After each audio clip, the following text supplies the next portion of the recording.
Oke, jadi sampai di sini kamu pasti udah paham nih apa itu personal branding. Dan yang harus kamu tekankan sekali lagi adalah tujuan seseorang melakukan personal branding, yaitu satu, untuk memperkenalkan diri kamu dan juga produk kamu. Yang kedua, untuk menimbulkan kesadaran supaya orang lain makin mau mengenal kamu. Yang ketiga adalah evoke list dari target market kamu. Dan yang terakhir adalah transaksi atau closing. Oke, sekali lagi ya. Pertama, memperkenalkan. Yang kedua, menimbulkan kesadaran. Yang ketiga, evoke list. Dan yang terakhir, transaksi atau closing.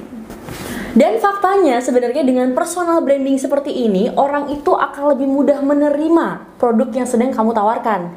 Kenapa? Karena sebenarnya orang-orang akan lebih mudah mempercayai seseorang berdasarkan personalnya, bukan perusahaannya. Kenapa? Sekali lagi alasannya adalah karena orang lebih suka berbisnis dengan orang dibanding dengan perusahaan.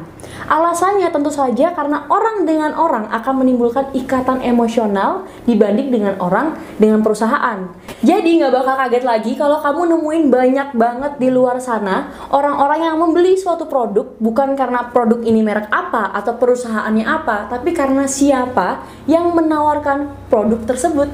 Jadi sebenarnya personal branding untuk pebisnis umum itu jauh berbeda banget sama personal branding untuk pebisnis multi level marketing atau MLM. Sebenarnya bedanya apa? Nah, jadi gini, sebenarnya personal branding untuk pebisnis umum itu biasanya ditujukan untuk membranding seseorang yang mau berbisnis supaya ketika dia mengeluarkan produk, audiensnya ini akan tertarik untuk membeli produk tersebut. Kayak contohnya gini, misalkan ada artis atau beauty vlogger, udah ternama banget, udah terkenal banget, fansnya udah banyak, terus tiba-tiba dia ngeluarin produk nih, pasti fansnya bakal beli produknya. Kalau misalkan fansnya udah beli produk, pasti orang lain juga bakal beli produknya. Mereka nggak akan mikir produknya bagus atau gimana. Karena apa? Orang ini sudah trusted kayak gitu. Orang udah percaya sama dia, brandingnya udah bagus, orang pasti bakal beli produknya. Ini kalau personal brandingnya sukses untuk pebisnis umum. Nah, bedanya apa sama personal branding buat MLM? Kalau di personal branding buat pebisnis MLM itu, personal branding kamu sama personal branding perusahaan MLM kamu harus jalan bareng beriringan dari awal. Jadi kamu nggak bisa nih fokus mau bangun personal branding kamu sendiri atau fokus mau bangun personal branding perusahaan kamu, itu nggak bisa. Harus jalan bareng dari awal. Kenapa kayak gitu? Nah, ini dia alasan yang paling dasar banget kenapa penting buat kamu belajar personal branding yang spesifik untuk bisnis MLM. Karena apa? Sebenarnya tuh ada riset dan juga brainstorming dari para leader yang udah sukses dari berbagai MLM di seluruh Indonesia. Dan mereka tuh bilang, kalau sebenarnya untuk menjalankan MLM ini, itu butuh sebuah treatment yang khusus buat melakukan yang namanya personal branding. Nah, dari hal-hal yang udah aku sebutin tadi nih barusan, kamu pasti udah kepikiran kan, apa sih yang menjadi pembeda antara pebisnis umum dengan pebisnis MLM?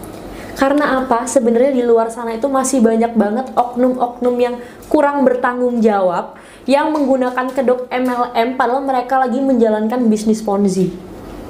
Nah, ini adalah PR banget buat kalian. Kenapa? Alasan kenapa personal branding untuk MLM itu lebih spesifik, lebih khusus ada sendiri, itu karena sebenarnya tujuan dari personal branding untuk pebisnis MLM itu selain untuk membangun personal branding kamu, membangun personal branding diri kamu sendiri, itu juga untuk membangun personal branding dari perusahaan MLM kamu.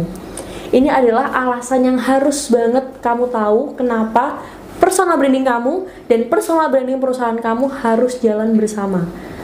Jadi, apapun yang kamu lakukan untuk membangun personal brand diri kamu sendiri akan selalu berkaitan dengan personal brand dari perusahaan MLM yang sedang kamu rintis, baik di sosial media maupun di kehidupan kamu sehari-hari. Dan bagaimana cara sukses untuk membangun kredibilitas kamu dan juga bisnis MLM yang sedang kamu rintis? Jawabannya adalah dengan melakukan teknik personal branding yang tepat sehingga kamu dan bisnis MLM kamu terhindar dari yang namanya penolakan.